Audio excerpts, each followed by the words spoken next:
This is Don Hollenbeck at General Meade's Union Army headquarters somewhere behind the lines near Gettysburg, Pennsylvania. The situation here on this third day of July 1863 is grave indeed for the Union forces. 2 Confederate attacks have been repulsed in 2 days of heavy fighting, but the Northern casualties have been severe. The Union line is badly shaken, and there's serious concern as to whether it can successfully withstand the next attack that's expected at any minute from the crack Confederate troops of General Lee. And for the last 2 years, they've yet to lose a single battle in this war between the states. General George Gordon Meade, at a news conference held a few moments ago, announced... Gettysburg, July 3rd, 1863. CBS is there. Lee before Gettysburg, the high tide of the Confederacy. CBS asks you to imagine that our microphone is present at this decisive battle of the war between the states, between the North and the South, between the Union forces and the Confederates. All things are as they were then, except for one thing. CBS is there. This broadcast, produced and directed for Columbia by Robert Louis Cheon, is based on authentic historical facts and quotations. And now, Gettysburg, July 3rd, 1863, and Don Hollenbeck. This afternoon at Field Army headquarters is one of tension and suspense. This is the most serious moment of the war between the states. The next few hours will tell whether or not the Confederate tide can be checked. If Meade fails to hold Lee here at Gettysburg this afternoon, the nation's capital will be at the mercy of the victorious Confederate troops. President Lincoln will be under increased pressure to accept the Confederate demands for peace. At this very moment, according to CBS reports from Washington, the Vice President of the Confederacy, Mr. Alexander Stephens, is now at Fortress Monroe in Chesapeake Bay under a flag of truce awaiting to be received by President Lincoln. If Meade's army is defeated here today on the soil of Pennsylvania, there may be many more who will say that the war is hopeless, that the North had better make peace with the South. And that would mean a nation permanently divided. It would mean the dissolution of the Union. That is why military experts here at Gettysburg are convinced that this battle may be the turning point of the war. And here to weigh the possibilities of the situation is our own CBS military analyst, Major George Fielding Elliott. It is now 10 minutes of 1. There has been an ominous silence over this Gettysburg battlefield since 11 o'clock this morning. Then General Slocum's Union Corps regained its position on Culp's Hill, the right anchor of the Union line.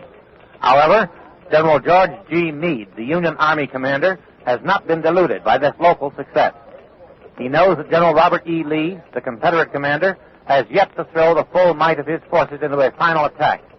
I am convinced, on this third day of battle, that the attack will not come at the Round Tops, the left anchor of the Union line, for good reasons, for 20,000 reasons, 20,000 dead and wounded Confederate and Union soldiers. I saw them fall in yesterday's violent fighting in a peach orchard and a wheat field when the Confederates under General Longstreet attacked the Union Third Corps under General Sickles.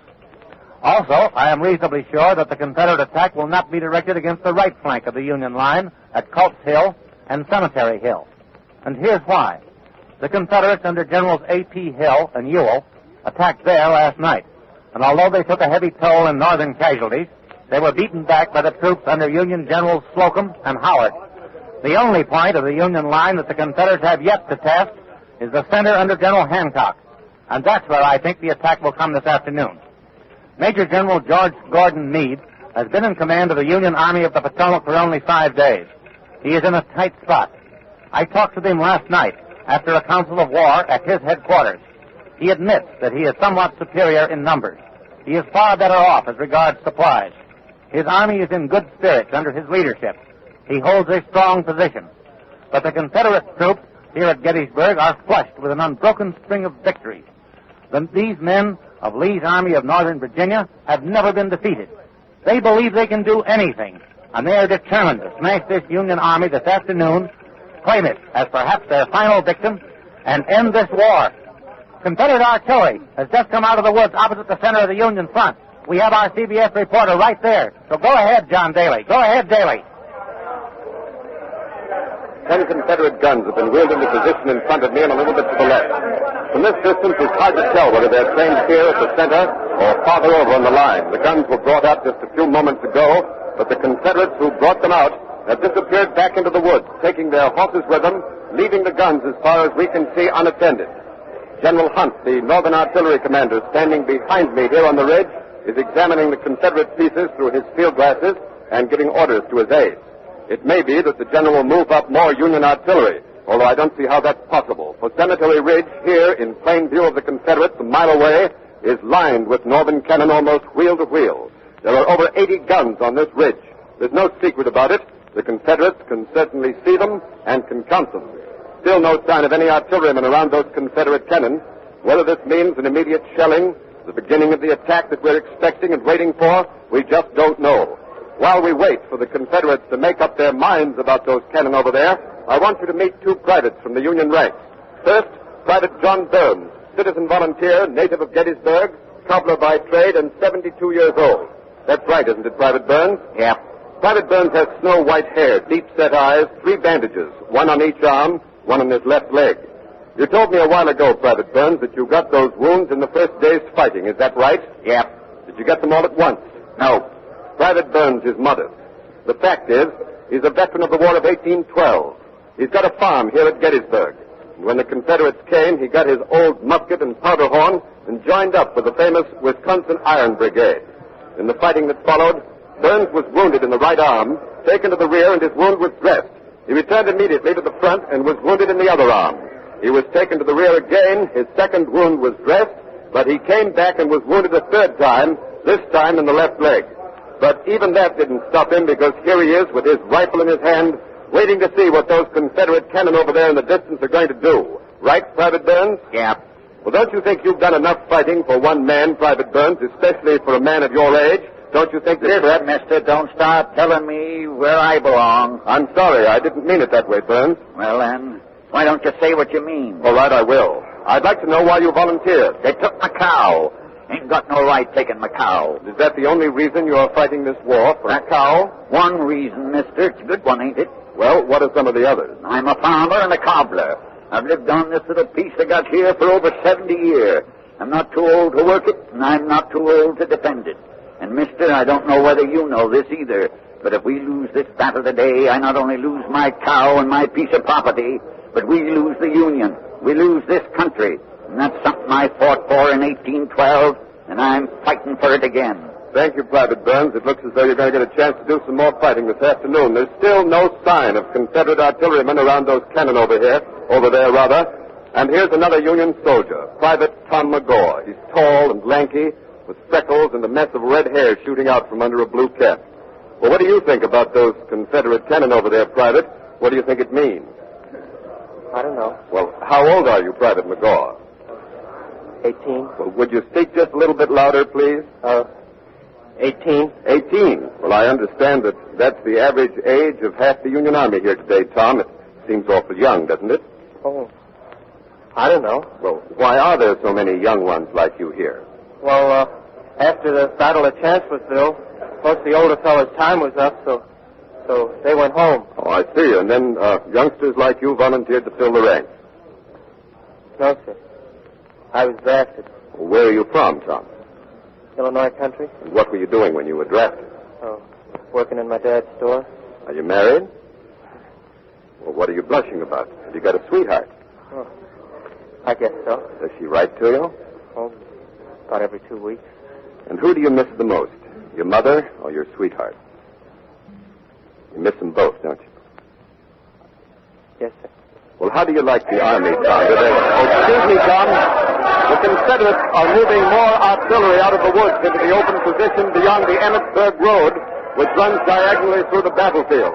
I can't see what's going on very well, because the guns are too far to my left, and the Cadore house out there in the middle of the battlefield is blocking my line of vision. But Jackson Beck, who's over on Big Round Top, 2 miles to my left, can see them better. So over to Jackson Beck. 75 guns. It looks like the whole works this time, John. I'd say about 75 guns on good ground over on my right. They're moving them along the Emmitsburg Road from the peach orchard northward for about 1,300 yards. Some of the cannon are as close as 600 or 700 yards from the northern lines. The Confederates are beginning to point the guns, most of them are Parrots and Napoleons, toward the center of the Union line. In some of the interviews I've had here with the veteran Union officers, They say that they cannot recall such an unusually heavy concentration of Confederate artillery at any one point. Now, there's no telling how many more guns are screened in those woods further down to the center and on past the center and all up and down that long Confederate line. Now, looking through my glasses from here, I can see that once again, as before, the Confederate artillerymen have taken their horses back into the woods. The guns are unmanned, but we're not forgetting that they can be fired at a moment's notice. All the cannoneers have to do is run out of the woods and let go. But Ken Roberts over at the far right of the Union line has news of cavalry action, so over to Ken Roberts. I've just received a report that a heavy force of Confederate cavalry has ridden far around and behind this right flank of the Union Army, and at this moment has been intercepted and engaged by Union cavalry under Generals Kilpatrick and Gregg. It is almost certain that this surprise cavalry movement is a part of the Confederate tactics now shaping up rapidly. In other words, while the Confederate cavalry, presumably under General Stuart, is trying to turn the right flank of the Union Army, the main Confederate attack will try to break through its center. We haven't heard the Confederate artillery open fire yet. We have no news about the progress of the cavalry engagement, but we expect to hear in a moment or two. And while we're waiting, by special permission of Union General Howard, and with the consent of the man himself, I'm going to let you hear from a Confederate prisoner of war taken in the action on Culp's Hill early this morning. He's a huge, brawny man, about 6 feet tall, dark, sunburned, heavy, bushy beard. He's wearing reddish homespun pants, shirt, a broad-brimmed wool hat, and brand new shoes. That's right. First shoes I ever had since this year war started. Where'd you get them? Over yonder. Gettysburg, day before yesterday, when we kicked the daylights out of the Yankees and threw them out of town. Well, do you think you'll enjoy wearing those shoes in some northern prison camp? Northern prison camp? Man, where you been this war? Don't you know Mark Roberts going to bust this Yankee line wide open this afternoon and take me to Washington with him? You're pretty confident, aren't you? Well, sure. You remember what Mark Roberts did to the Yanks at Manassas?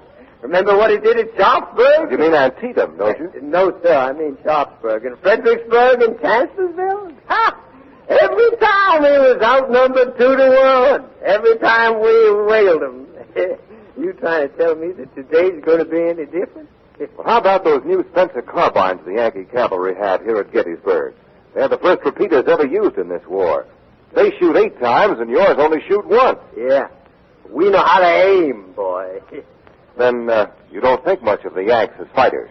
Well, I suppose they'd fight pretty good if they didn't have to tote such big loads. You know, they're in the toting business. They ain't in the fighting business.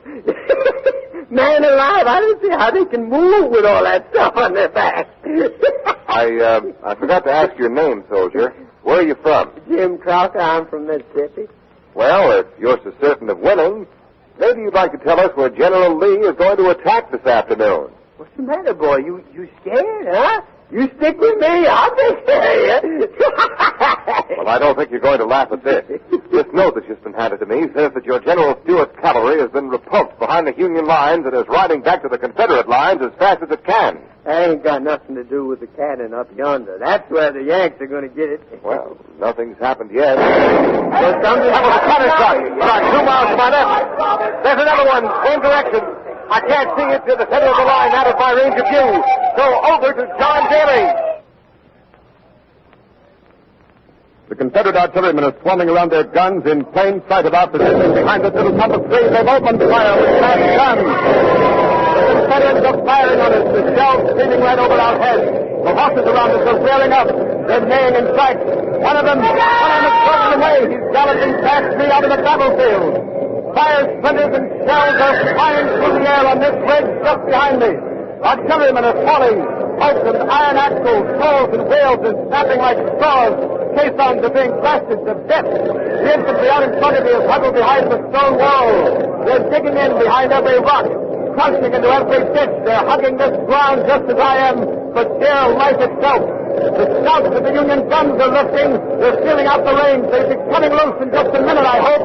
The whole Confederate line running along Seminary Ridge, 1 mile across from me, has opened up. It's getting very hot here. I don't know how much longer I can stay on the air.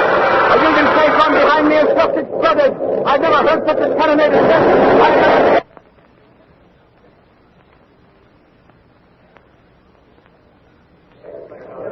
is Don Hollenbeck at Union Headquarters behind the lines. We've lost contact with John Daly at the center of the line.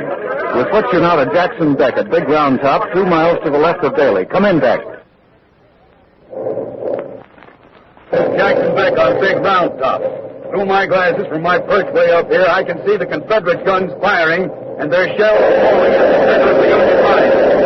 Now there goes the Union artillery blazing out in answer to the Confederates. The entire Union line for 2 miles from my vicinity to Cemetery Hill has opened up in full force. Smoke on both sides is thickening, rolling across the battlefield, beginning to converge in one big black canopy, blacking out the sun. It's awfully difficult to see anything from up here, but through the smoke I can hear and see roars and flashes of flame as the shells find their marks again and again, exploding caissons, blowing up batteries. The casualties on both sides must be enormous. This is the greatest artillery duel I've ever seen in this war. There must be at least 180 guns firing at each other, a tremendous concentration of artillery. The Northerners are concentrating on the Confederate artillery, but the Confederate guns are not only going after the Union artillery up there on the ridge, they're throwing their shells over and to the rear of the Union line. The fire is unusually heavy. It must be directed either against the Union reserves or possibly even at Meade's headquarters. We haven't heard from them. Let's have a report from there. Go ahead, Don Hollenbeck. This is Don Hollenbeck at Union Headquarters behind the lines. General Meade narrowly escaped death a few moments ago when a Confederate shell exploded here and killed one of his aides. The general and his staff have ridden farther behind the lines, out of range of the Confederate fire. Now the Northern fire has stopped. I don't know whether it's been knocked out or what, but the Confederate fire is still going. This little whitewashed farmhouse is still taking a heavy Confederate fire. The shells are exploding all around. The fire's especially heavy. Now the Confederate fire's stopping. I don't know what this means. The damage at Union Headquarters is terrific. It must be an awful shambles in the center of the Northern line. We've been trying to make contact again with John Daly, but we haven't been able to since the start of the cannonade, so we'll switch you again to Jackson Beck on Big Round Top to see what's happening. Go ahead, Beck. This is Jackson Beck. Something is going on. It's going on over on Seminary Ridge in the woods up there. Now, through my glasses, I can see the... This is Don Hollenbeck at Union Headquarters. We've just established contact again with John Daly at the center of the Union line. Go ahead, John Daly. The Confederate infantry has come out of the woods 1 mile across from me, thousands of them. Now they've halted. They're dressing the line, right and left. It's at least 3/4 of a mile long, a straight line of men in butternut and gray. Their rifles are at right shoulder as if on parade. Their battle flags are coming out now, coming out of those woods. 5, 6, 7, 10, there must be at least 20 of them up and down that line. They're red deepened by the sun. Up here on the ridge, Union Reserve artillery is pulling into position. Through my glasses, I can make out among those flags the 14th, the 18th, the 19th, the 57th Virginians. They belong to General Pickett's Virginia Division. I remember seeing those same blood-red banners at Fredericksburg. There's the 22nd and 34th North Carolina. They must be under General Pettigrew. There comes the 1st and the 14th Tennessee. Troops from Alabama and Mississippi also, and many more. I believe some of them are under General Trimble. It looks like the Confederates are going to charge under Pickett, Pettigrew, and Trimble. Many of the Confederates are wearing blood-stained bandages, but still they keep coming. A second line has come out of the woods, forming behind that first one. The first gray line hasn't moved yet.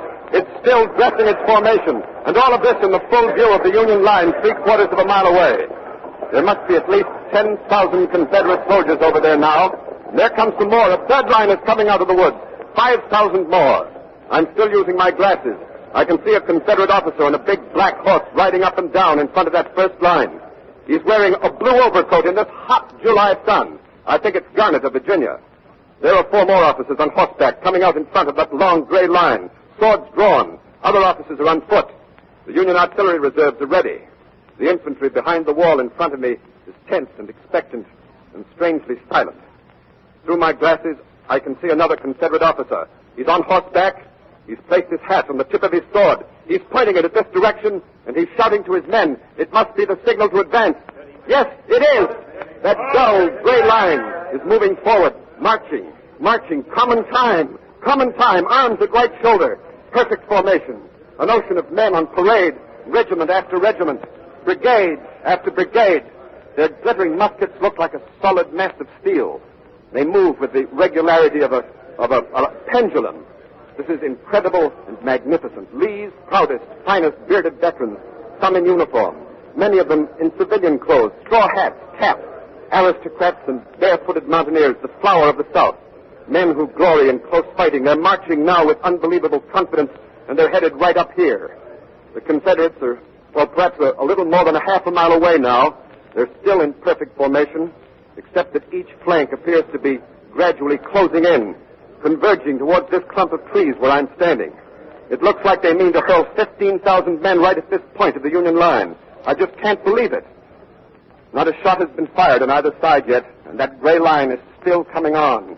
Their long line is getting narrower and deeper. It's pushing over fences in their way, striding through fields of wheat, stubble, and tall grass. It's nearer and nearer to the Emmitsburg Road, which is just about in the middle of the battlefield. 200 yards those Confederates have marched, and not a shot fired. Why don't the northern guns up here open up? Why don't they shoot? Why don't they... All up and down Cemetery Ridge are firing. The blast is directed against the Confederates advancing on my right. They're falling by the tens, by the hundreds. Their flags are beginning to go down. But those bearded Southerners keep coming at great and measured pace. It's scarcely the fire of a single Confederate rifle. The Confederate columns have reached the Emmitsburg Road. They're less than a half a mile across from it. They're pushing right through the fence there, crowding together and crossing the road. Their break-cut ranks are up in a march, which the Union gunners are reaching again and again. Dead and driving men litter the ground. But those gaps close up. That gray line keeps on coming. It keeps on advancing. They're pushing through the second fence now on this side of the Emmitsburg Road. This is horrible. The northern guns keep tearing bloody gaps in the Confederate ranks. And now that Confederate battle line is stretching its form once again. It's a stirring sight up and down the line in the face of its murderous Union fire. And now the gray line is going forward again. They're bringing their rifles down. They're charging at double time. The rebel yell is rolling up the ridge. They're coming at us. Hey, get the hell out of here. Get out. Yes, sir. I can't stay here any longer under this clump of trees. You've been out of the way. Take it, Jackson. Back. Go ahead, back. Go ahead, back. This is Jackson Beck at Big Round Top. Through my glasses, I can see those Confederates about 2 miles up to my right. They're charging hard. They're charging toward the center of the line now where John Daly was. They're charging straight at the center of the Union line with cold steel. Now the Union infantry has opened up. A flash of flame and a roar, and they're playing havoc with the charging Confederate lines. I see a mounted Confederate officer waving his men forward. Now, through my glasses at 2 miles, it's difficult to see clearly all the details of this action, but I'll try and give you as much as I can. It's impossible to describe everything that's going on up there. Too much is happening. That Confederate officer on the horse is down, and the horse is racing back to the Confederate line. There goes another Confederate officer blasted off his horse. Now a third one is down, but he's back on his feet. It's the man with the hat on the point of his sword. I can see him pointing his sword at the Union line. It's odd how one little man with a hat on his sword can center your attention, but it's the only way I can trace the tie of the battle. There goes the first Confederate volley from at least 5,000 rifles. The Northern infantry seems to be wavering. Cannoneers behind them must have been cut to ribbons by this murderous Confederate fire. Smoke and the dust of the fighting makes it awfully hard to tell exactly what's happening up there now, but they should be getting courier reports back at Meade's headquarters. Hollenbeck. John Hollenbeck, can you hear me? Yes, Jack. Yes, go ahead. Are you getting any reports from the battle? That's right. Couriers are coming down here all the time, but so far we don't know much more than you can see from Round Top. The fire's terrible. We can only guess how bad it is for the wounded coming in. We've just had a courier report that the first line has been hit hard. Can you see anything, Jack? The Union infantry is falling back. The Union line is breaking. Where I can see the line, the blue-coated men are running back. About 5,000 Confederates have stormed the ridge. They've broken the Union line. The ridge is theirs. Now they're taking cover behind the Union stone wall. Through my glasses, I can see that Confederate officer with his hat on his sword standing on the wall up there. He's urging his men to follow him. There they go, about 100. They're swarming over the Union guns. Now they're turning them around. They're turning the guns around. They're going to fire on the Northerners with their own guns. Now, the Union infantry is rallying. They seem to be reforming. The Northerners are firing volley after volley at the Confederates at the guns. And the Confederates are going down. They're being blasted down by the Northern Rifles. There goes that gallant Confederate officer. He's down. He's down. His body is draped over a gun. That broken Union line has reformed. It has reorganized. Now is charging back to retake that part of the line.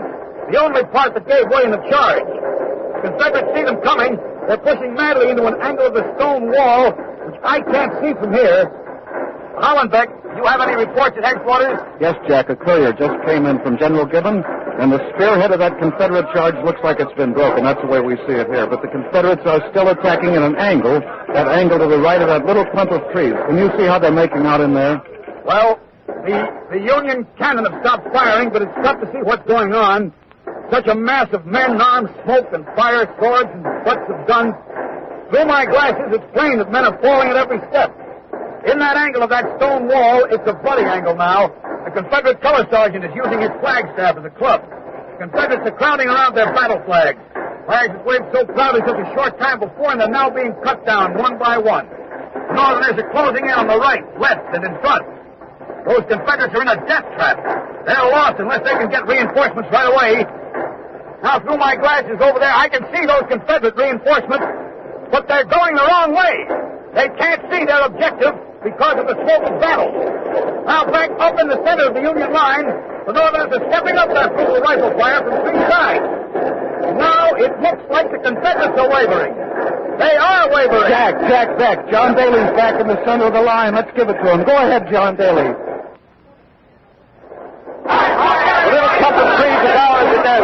The gray line is retreating. It's falling back. Confederates all around here raising their hands, surrendering, throwing down their guns and their swords. It was the only thing they could do. No human being could stand up under such fire. In front of me is the body of the gallant Confederate officer who led that charge over the stone wall that advanced further into the Union line than any other Confederate. His body is hanging over a Union cannon, left hand on the barrel, his right hand still grasping his sword, his gray hat clean up to the hilt. He is one of what must be at least 10,000 Confederates who were either killed, wounded, or taken prisoner in the fighting here today. Oh, the cheer! It's for General Meade! Here comes the Northern Commander, General Meade. He's riding fast down the Federal line to my right. The roar you're hearing is the entire Union line standing up and saluting him with a cheer. I'll try to get to him as he passes. He's dressed in his familiar summer uniform of dark blue without badge or ornament, except for the shoulder stripes of his grave, the light straight sword. His hat is crouched over his bearded white face. Here he comes now. General Meade! General Meade! General, sir, will you say a word? The battle is ours. Turn forward. Union praise. It's victory. Victory for the North. Unbelievable victory on the very brink of defeat.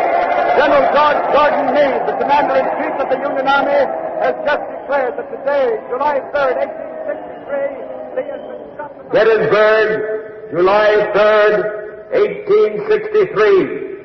Pickett's gallant charge failed, and the high tide of the Confederacy is over. You have been listening to the Battle of Gettysburg, another broadcast in the series CBS Is There, produced and directed for Columbia by Robert Louis Cheon. The Battle of Gettysburg was written by McKay Wren and Robert Louis Cheon. Next week, Athens, 399 B.C., the death of Socrates. CBS Is There.